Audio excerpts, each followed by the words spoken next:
so it's episode 447. Okay. 3, 2, 1. Welcome back, ladies and gentlemen, to episode number 447. And today we are going to talk about one of the things that my esteemed colleague, who will be introducing himself Esteemed, I'm getting worried there. When he calls me esteemed, that's when you got to get worried. My esteemed colleague has been using podcasting to build not one, not two, but maybe even 3 businesses, depending on how you define a business. Two podcasts are around the same business and this one. So, okay. And so this is something that he's used consistently to build up authority, to talk to industry experts, and the list of things that he does around podcasting is significant. And actually, it is. I want to acknowledge to everybody, and I want to acknowledge to my podcasting partner. While I knew it was something that I wanted to get into vaguely, it really, if I hadn't been reached out to by a partner of John's, I wouldn't be doing this podcast. And if John hadn't continued to do most of the heavy lifting for this podcast, I would not be doing a podcast, even though I understood full well what the benefits were. So John has been instrumental in leveraging this strategy, even for me. And I just want to just say that he is definitely an authority on this subject. I'm excited to be talking to him about him again. So now that I built you up a bit, John, why don't you go ahead and introduce yourself, just in case anybody doesn't happen to know who you are. Oh, thanks, Rob. He's looking better as well, audience. He last week had a bit of a shiner, and he looks half human there. He seems in a cheerful mood, and of course his cats are safe as well. My cats are safe. Yeah, they haven't been hunted down and cooked. So it's the pets. Sorry, listeners and viewers, I just can't get over it. It's just cockled something in my heart. I flipped, actually. But thanks, Rob. So I'm the joint founder of Bell Right. We're a platform. We supply a CRM, landing pages, a great-looking website, and a lot more aimed at the real estate professional. Back over to you, Rob. All right, beautiful. So my understanding, I'm just going to share, and we're going to jump into the outline that John has provided and give you all a kind of like a synopsis. We're going to talk about target audiences, planning strategy, equipment that you can use, and how to promote your content, your show. Those are roughly going to be the things that we're going to talk about. But I want to add a couple of things in that podcasting has done, because this was a new strategy to me, and I'm a lifelong marketer. And I wasn't even a guy that really listened to podcasts before John and I started doing our thing. And now I listen to a few. And once again, that's John's influence on me. But here's what I found that podcasting does. In the brief time that John and I have done this podcast, last few years, I've noticed that a lot of doors have opened even for me. And I already had a reasonable amount of doors I could step through inside the real estate industry. But it's staggeringly surprising to me how many people drop everything to come do a podcast when you say you have one, especially with John and I, who have a few hundred episodes together, and he has many hundreds under his belt by himself. And so this thing where we can just talk to anybody has just been amazing to me. I've managed to talk to quite a few of my personal heroes in the marketing industry, all under this podcast. And while I don't know that for me it's been a massive needle mover in terms of directly producing me business, I know it's been a massive needle mover in the idea of these conversations I've had with these other very important people in the industry. And when people hear me talking to them, I get some of their shared credibility going.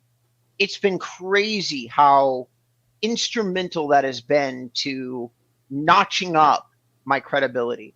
That's what podcasting has done for me.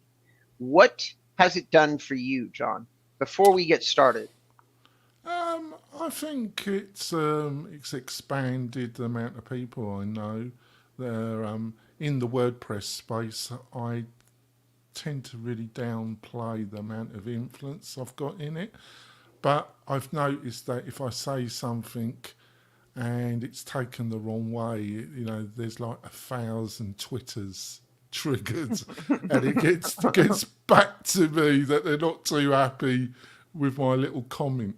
I'm not really somebody that holds grudges, but I do. There's a very small group of people that I really dislike quite intensely, and if I can do them, if I can be cause them difficulties, I probably would. But it takes a lot of bad behaviour to get really on my wrong side. I honestly do not hold a grudge. Probably I'm more forgiving than I should be, but there is a line, and I am merciless in my English sarcasm, as you have probably noticed, Robert. You know what the funny thing is, John? I have a lot of friends that are way worse than you, Yeah. but that's okay. I mean, I hang out in a very sardonic group. So that's what podcasting roughly has done for us. So just to repeat that, what I heard John say, he has a pretty big megaphone, and certainly in the WP Tonic world and the WordPress world, from an outside perspective, John has a huge microphone. There isn't anybody that I know of that's relevant in that space that John hasn't taken meetings with. We joke on the show, on air and off, where he's talked to some people I would die to talk to. Matt from the founder of Type Press, which is the WordPress, which is basically WordPress, and Rand Fishkin, who I would just probably give my left nut to have a conversation with. Like, all these people John has had on WP Tonic, because the show is really relevant inside that WordPress space. And so and he's an English bloke who's just an entrepreneur here in the US who, works out of Reno.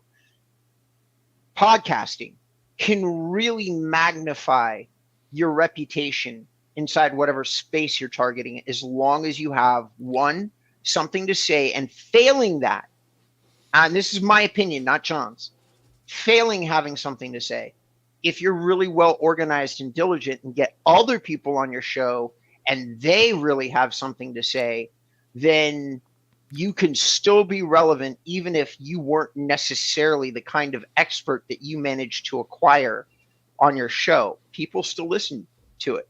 So that's my opinion. Do you have anything you want to add to that, or can we go on to your outline? No, let's go on. Okay. So understanding your target audience. So everybody listening to the show should be in real estate. Really, most of you. There's a few that aren't.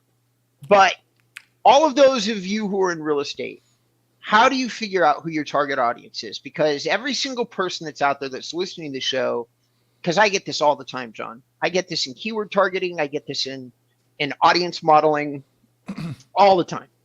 Who exactly is it that you're targeting? Well, people buying and selling a home. For those of you that are targeting a certain part of your market where, for instance, you've got homes that are at the upper 10, 20, or 30% of your marketing sphere, then you're really targeting somebody that is specific.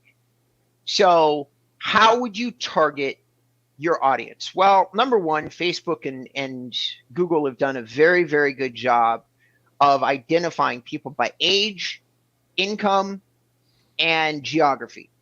All right. So you can target your audience by age, income, or geography fairly easily. It would take you a couple of research, like just a little bit of research, to figure out how to do that.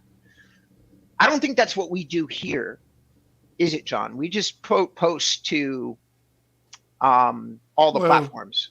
I think there's two sides of it. The side you're talking about is, I'm taking this from the startup world.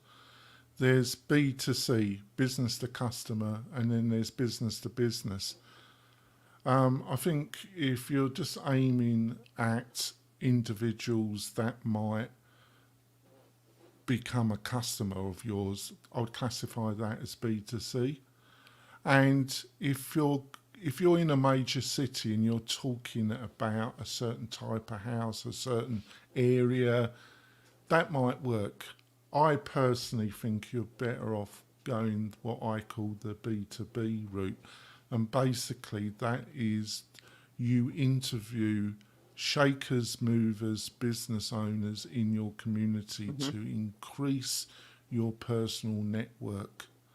Now, if you can go to every business event, every free business event in your area and talk to people, and you could email them and say, love to have a coffee with you. But these people know you're a real estate agent, so there is going to be some form of resistance. You might be a person that's already got a very large personal network in your area. A lot of people don't. If you want to find a really effective way that gets you in front of some of the most important local people in your area, do a podcast and invite them to come on the podcast for interviews.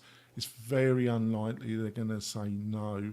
And then if you gel with them, it's very unlikely they won't agree to have a meeting with you and you can build some relationship with that individual. I agree with everything you said, and I would just like to add another layer to it. Ladies and gentlemen, everybody listening to the show, this isn't the most popular opinion. I've spent my entire life inside the marketing and sales world. And there's certain elements of it that are like politics. It's like, you know, all these businesses want you just to sell to everybody. All these businesses want you to do just, run the numbers, get the revenue, blah, blah, blah, blah. I just decided a while back that I was going to be a mission guy, and because I was just tired of it. And so I became a mission guy, started my own thing. But here's the thing about having a mission. For those of you who are in real estate, what would a mission be? Do you have anything interesting to say to anybody in your audience? I have realtors that are my clients, and one of the things that we occasionally do is talk to small business owners. Now, that's a really good group of people to target inside a geographic specific area, like your local restaurant owner. You want to create a relationship with businesses that are in your area and basically establish a strong reputation with other influencers inside like a local market, a local lifestyle. Put them on a podcast. Talk about being a business owner in that area if you're passionate about it. Is there something that you're passionate about? I've got somebody in my database, John, that used to be an accountant before they became a realtor. She's really passionate about numbers. She does a lot of numbers crunching for her clientele. And I don't know, she's definitely not a charisma real estate agent, which is where most focus goes. Everybody's like, oh, you got to have a charisma, you got to do this. No, you don't really. What you have to have is a valuable asset that you can offer your clients. Somebody who's really going to sit down and really dig into the numbers, really read through your contracts, understand them, and want to do that. Maybe not the best person to talk to on the phone, maybe dry and unemotional. But at the same time, if they're going through your stuff page by page and are really into it, that's a great realtor, in my opinion. That's somebody that really has something to offer you. Who cares about charisma? You really need somebody making sure the contracts are right, that your offers are right, that the numbers are looking good, blah, blah, blah. And so if she was to say to me, Robert, I want to, do a podcast on talking to insurance folks inside the markets that I target, I'd be like, that's a brilliant idea for you, because she'd be really passionate and have a lot to discuss about the numbers, about the way that contracts can be manipulated. And maybe the subject matter is a little dry, but when people are looking for podcasts, they tend to pick a big, broad category. Like John and I sit with this podcast in real estate marketing, I think, right? That's kind of like what our target is. Yeah. Okay. All right. So that's our subject. And we cover everything inside real estate marketing, generally with a spin on generating leads, because that's what realtors really care about. Like, that's really what everybody wants to talk to us about. So find something that you're passionate about, and then worry about your audience, because it will come to you if you have something to say. That's the truth of it. If you have something to share that's valuable, people will find you. I think yeah, that's one way to approach it. The other way to approach it is to become what is called the digital mayor of your area.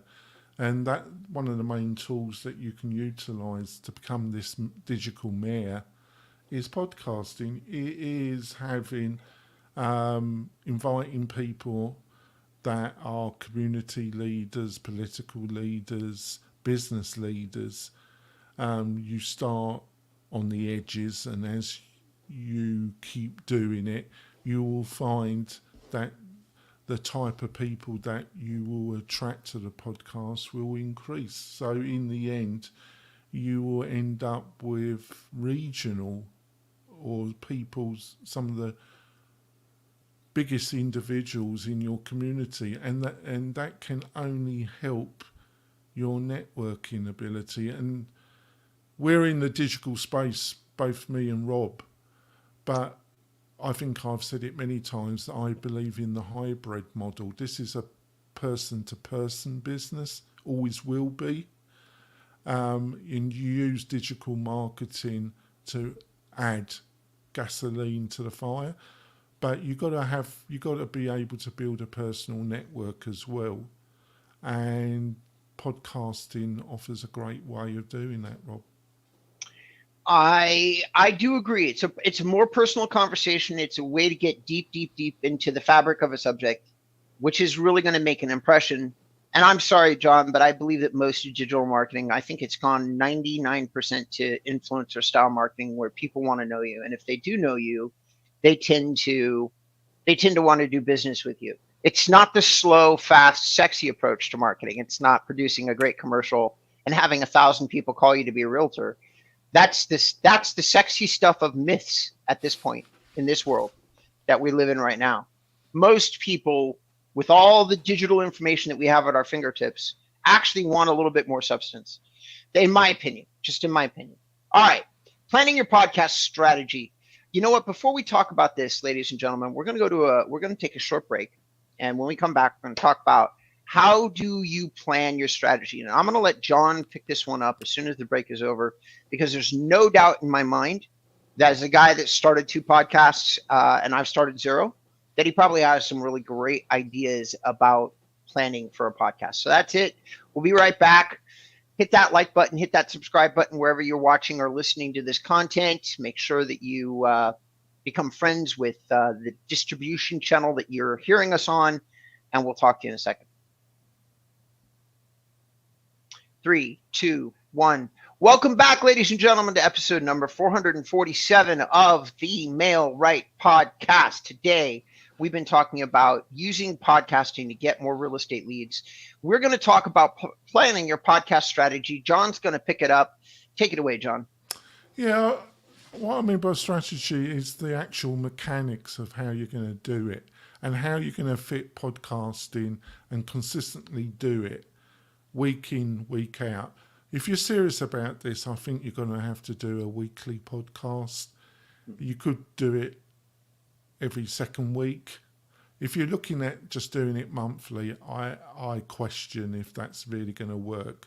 So week to week or twice a month, that might work. And most podcasts last about 3 episodes and then they fade out. So there's over 1 million podcasts now in the world, but the majority of them only last about 3 episodes. Mm-hmm. And then about another 50% only lasts about 25. We're in the top 10% because we're together probably done about 300 podcasts together. Mm-hmm. So we're in the top 10, maybe the 5% of all podcasts. The other factor is it's going to be tempting. I would not suggest when you're starting off to go to other people's offices. I would attempt to do the podcasting through Zoom or another platform. There's half a dozen platforms. We're using one here called StreamYard. There's another popular one called Riverside, or you can utilize Zoom as well. I would do it remotely. You're going to find the technical side to be much easier to cope with.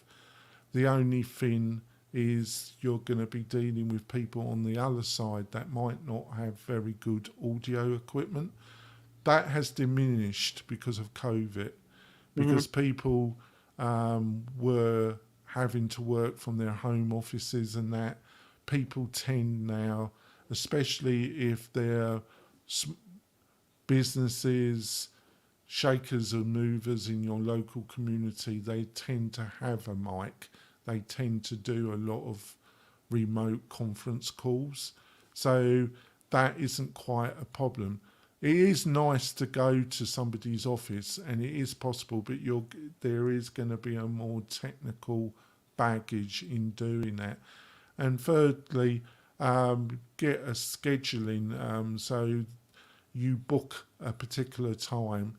I would suggest that it's in the morning, or you can do it in early evening, and then you can send a link to somebody that's on your radar, and they can book a day or time that you're available to book the actual meeting, Mm-hmm. and then you can record the podcast. The other thing is you are going to have it edited.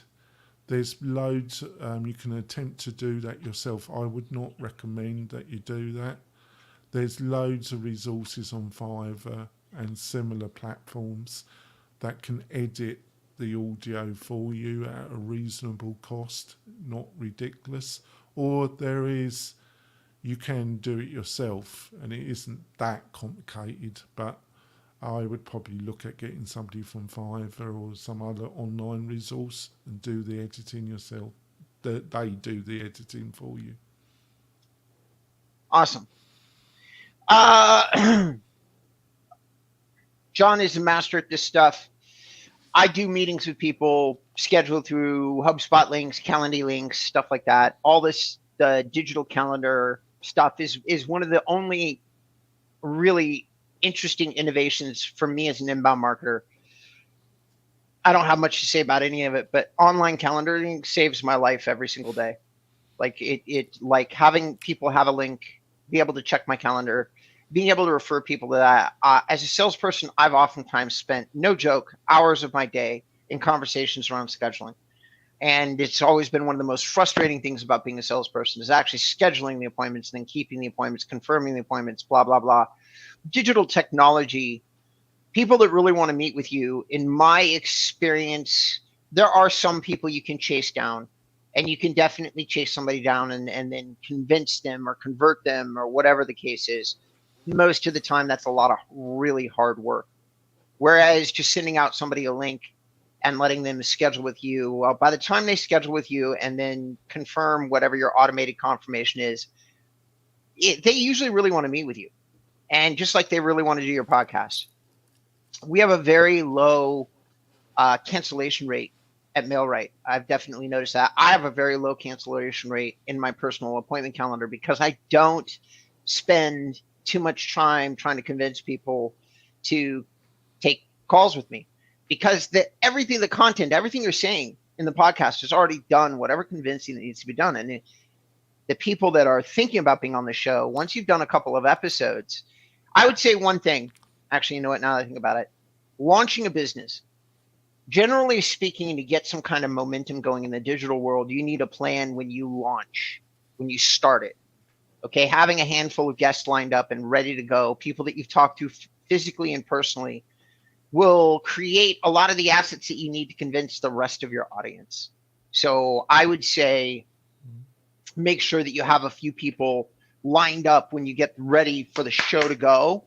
Get those people on the calendar, get that all set up, because by the time you're in the momentum and you casually mention to somebody else, having a link to a show you've already done is a great persuasion tool. All right, let's go to... give a quick tip. Do not do a couple of live dummy runs. Get a couple of interviews with friends or people you have some close relationships, because it's going to be, the first episode is going to be a bit rough, and maybe the second one. So you don't want to get your best guest on to launch. You want to do a couple and then bring your best guest in. Um, that's just a tip because it just reality. The first one or two may be a bit rough. Right. All right. So, ladies and gentlemen, we're going to talk a little bit about audio equipment. Which, once again, going to let John take this up. Everybody can see that I'm using a Plantronics headset.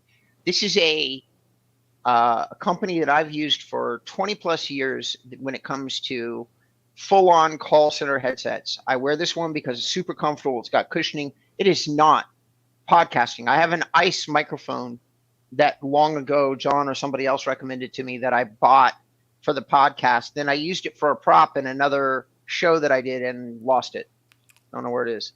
Anyway, I'm not an audio equipment expert. I have people in my staff and in my circle of friends who buy all of my equipment for me, all of it, lighting, sound, video, everything. As a matter of fact, they're setting up in another studio because I'm going to do another show right after I do this one. So, John, what are your recommendations for audio equipment? You've done this many times. I remember you upgraded your own setup once in the years that we've been doing this. Right. Basically, when you're starting out, folks, you want to keep it as simple as possible. And the easiest way to do this is utilize a USB external mic. It's mostly USB-C now, and most computers, PCs or Macs will have a USB-C, and you plug the mic directly into your computer, and it will show up. A USB mic has the electronics in the mic, and when you plug it in, it will show up as one of your sound card resources. Sometimes on the PC you do have to download a driver, but that's not so common now. And it's the easiest way to do it. And then you use something like Zoom or StreamYard or Riverside, and it will see the mic when you're setting up your input, and you connect it to earbuds. I wouldn't utilize Bluetooth earbuds. I would have a direct connection myself because the battery always runs out halfway through the conversation. So I wouldn't do that. And a mic, there's three manufacturers there's loads of them. There's loads of Chinese manufacturers, but three, I think you can buy a reasonable USB mic between $50 to $70 now. And the three I would recommend is Rode. They're an Australian company.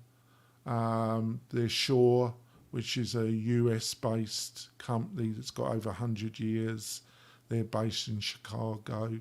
And the one I consistently use, I'm on their second mic. I am this week doing a little bit of upgrade, but I'm still waiting for some of the equipment to come in. And I've bought another mic from them, and that's a company called Audio Technic. They're a Japanese company, and I've been really happy with the mics, the USB mics. Mm-hmm. Next week, if I'm happy with it, I'm going to upgrade. I'm going to move to what is called XLR, which basically you get a little bit better sound. I haven't gone crazy on it. I've bought equipment that will just upgrade the quality a little bit, and the main difference with that is that you need an external sound center. You're not plugging the mic directly into the PC or Mac. You're plugging the mic into a sound system, and then the sound system is connected to the PC, and you have more direct control over the sound volume and quality by utilising one of these external systems. But you don't have to bother with that, really. I would recommend that you just buy a USB mic. Copy you. Ladies and gentlemen, I'm going to offer the same advice that I've always offered about equipment, about everything, whenever you're starting a marketing effort, a business, anything. We all have to evaluate where we are at in our careers and what kind of budget that we have for marketing. All right. I'm still using relatively inexpensive equipment, and I was doing that for the first 6 years that Inbound REM was in business. Then I invested $20,000 to $30,000 to convert one of the rooms into my house into a full studio, complete with a rig on the ceiling to do lighting, a board on the walls. I remodeled one of my rooms in my in the house. I did a lot. Okay, but the reason that I did it is at that particular time, I had an audience of about 30, 40,000 people that are realtors that pay attention to me. And I thought that the upgrade in my content presentation might have an impact. It took me another year to kind of get into the cycle of producing content using all of this equipment and this room. And there's pros and cons. You know, it's not an office building. It's in my house, and my house is old, so occasionally we have power problems and other things that happen with an old house in the valley, San Fernando Valley, where I live. And so ultimately, it was an iffy investment. Probably will pay me off in the span of 5 or 10 years, for sure, I think. But that's kind of where you need to be when you start looking at equipment, in my opinion. It's like you need to look at it from, I wait until it's so freaking obvious that everybody in my team and everybody is pressuring me to make upgrades. And even then, I sometimes resist. Like, I am going to buy a nice microphone, like John's saying, and I'm probably going to drop it from my ceiling, and it's going to be better than the remote mix that I have on my studio setup. And I might do another microphone inside my little office space. But I have forever really cherished a kind of messy, casual office environment. And so I don't really like to clutter it up with lots of equipment. I really think that it's important that everybody listening to this show takes into account what your resources are first. Please don't go broke. Yeah. I think if you do a lot of YouTube watching, folks, you're going to get a lot of people that's going to recommend a Rode or Shure, but it's going to be around $300. You don't have to pay that, folks. I'm using Audio Technica mic that cost me $70, and I've been using it for 7 years. And I've had people say the sound's pretty good. Those that are really into it, they buy Shure, they buy Rode, or they buy upper level Audio Technica. The mic that I'm replacing, this one, it's cost me $150. Hopefully it will be a bit better, and give me with the external sound deck, give me more control. But I wasn't prepared to spend, you can spend thousands, but these are people that are professional musicians. They are either semi-pro or full pro professional musicians. They're looking to build a home studio. You're looking to do a podcast. There's a difference. Yeah, no, there's a huge difference. I'm just saying in general. I was just sharing my philosophy because I don't have. You should be trying lots of different marketing things. You should keep the expenses down to the least, lowest amount of money. I'm a big believer in trying things until you find something that really fits. And that's what coaches and everybody else is going to say to you in a variety of languages. You find a marketing or sales strategy that works for you. So you might try YouTubing, you might try podcasting, you might try door knocking, you might try calling. You should find something that works for you. And each time you try something different, especially if you haven't hit a real success, you should keep the cost zero. Yeah. That's my opinion. Zero, not low, zero. That way you are making sure, like if you were going to invest in anything and you're an early realtor, an early salesperson, an early business owner, my opinion is books and free YouTube videos. That's it. That's it. All right. In my opinion. All right. But number 4, how to promote your podcast. This is our bonus section, ladies and gentlemen. We're now 34 minutes into this episode.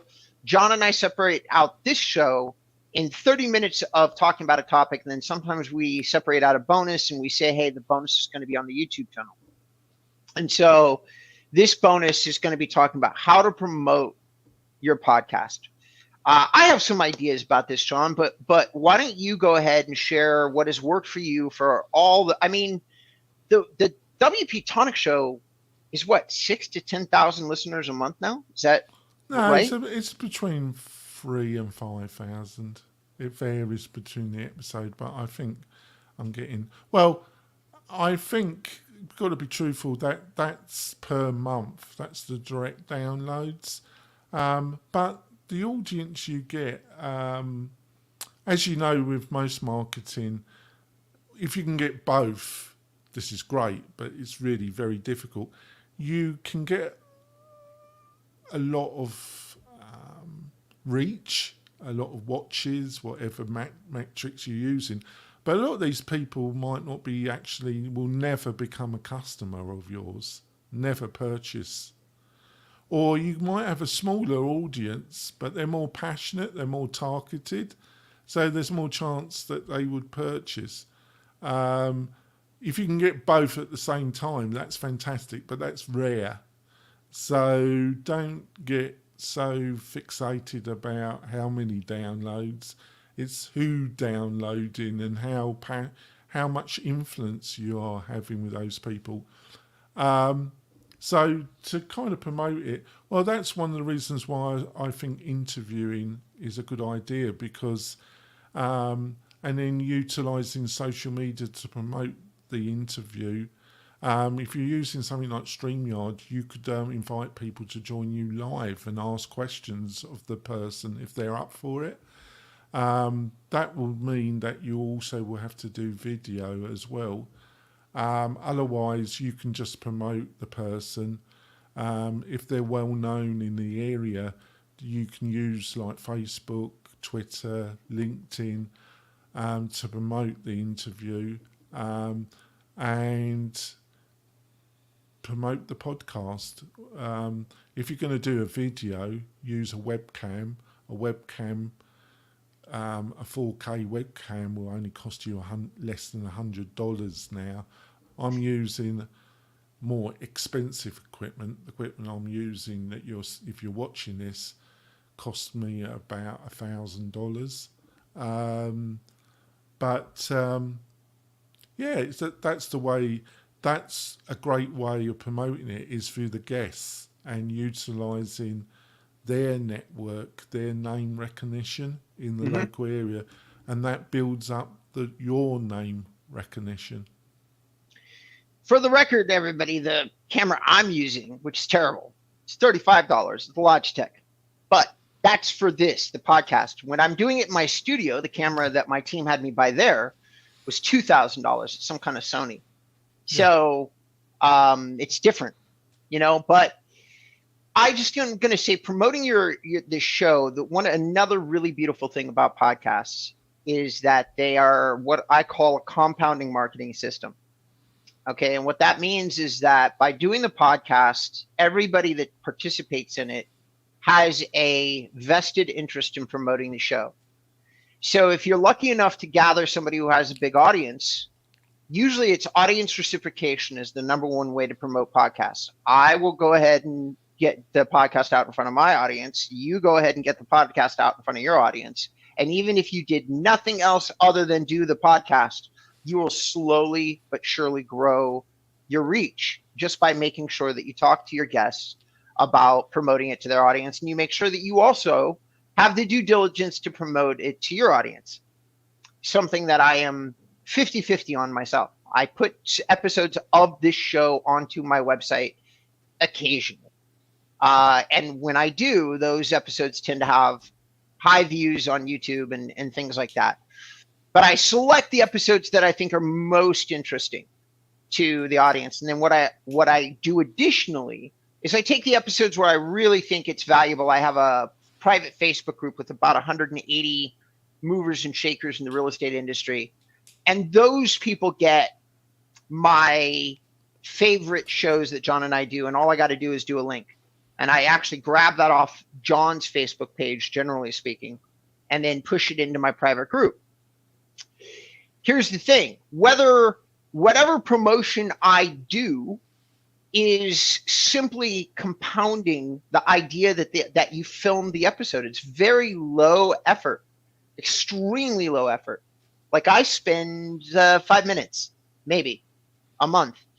And you can find somebody who will probably spend 10 minutes and they will be a guest and they will get you out in front of a couple hundred or a couple thousand or 10,000 people. And then you'll have a few additional listeners. And that's kind of how you grow the audience. This show is slowly grown since John and I have been doing it. Just over hundreds of episodes, pure diligence. And when somebody finds something that you're saying that they like, I don't have many of these, but I do have the occasional person that reaches out and contacts me and goes, oh my God, I've listened to like 50 of your podcasts. And I'm just like, really? Oh, wow. And they do occasionally do that. And when they come through the door, they are customers, not some of the time, every time. And that's another interesting thing about producing content digitally in the first place.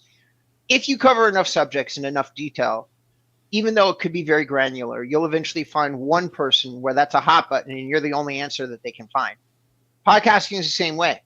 Talk about something that is maybe relevant to a very small number of people, but John and I have done hundreds of these episodes. Eventually, like, another thing is that sometimes somebody else's reputation connects into your podcast. When you distribute it to, like, it gets out there, somebody sees, oh my God, you talked to whoever, somebody from Playstore, whatever it is. We've had a couple big guests, and one of those big guests, and somebody really loves one of those big guests. And the minute that you talk to them, they already liked you. Now, when you're talking to them, they're like, oh, you're my guy. Promotion takes care of itself. Now, if you want to do something more than that, if you ever get like a knockout superstar guest, here's one secret that John and I don't talk about much because it requires that you have a budget. YouTube views acquired through paid advertising are very low cost of acquisition, especially if you end up talking about a broad subject that is not an expensive keyword, and you get a rock star guest, and then you can target that guest's name and your own name and maybe some ancillary subjective searches, and all of a sudden you've got, for $500 you can get out in front of 50,000 people. That is a very low cost for very high impact. When you do that kind of advertising, my last thing is going to be, guys, gals, everybody listening, John, you're not looking for the conversion. You're looking for the audience acquisition, which could, over a very large period of time, end up being conversion, because the bigger your audience, the more apparent authority that you have, the more subscribers that you have on every channel that you're on, the more likely people are going to look at you automatically and say you must be credible. There's a lot of reasons why one might build up an audience, something I haven't really engaged in myself, because we usually are maxed out for what I want to produce. But if I wanted to do more, I would just throw a few $100s into that kind of paid advertising, grow my audience super fast, and the numbers would eventually happen. I don't really have anything to add. That was more than I thought I had to say on the subject. John, is there anything you'd like to close out with? Because we're definitely at the end of our scheduled time. No, I think we've covered the subject. If you've got any questions, you can go over to the Mel-Right website and you can book a chat with me, and I'll be more than happy to give you additional advice around podcasting. Back over to you, Rob. Yeah, and for the love of God, everybody listening to the show today, John is the expert on this, not Robert. John, please call him, reach out to him, whatever methods he's got. If for some reason some of you listening to the show are interested in ancillary subjects such as social media, SEO, stuff like that, I've got a lot of resources on the inboundrem.com website. You can look at my service form, my contact form, reach out to me there. You can also email me at robert@inboundrem.com. John, is there any additional contact info that you'd like to add as we close the show out? No, just go over to the Mel-Right.com and you can book a chat with me. It's right on the top navigation. Like I say, you got any questions about podcasting, I'll be more than happy to help. Cool. All right, ladies and gentlemen, thanks for listening. We appreciate it so much. We will see you next week, same time, same bat channel, and we'll have something really cool to share with you about real estate marketing.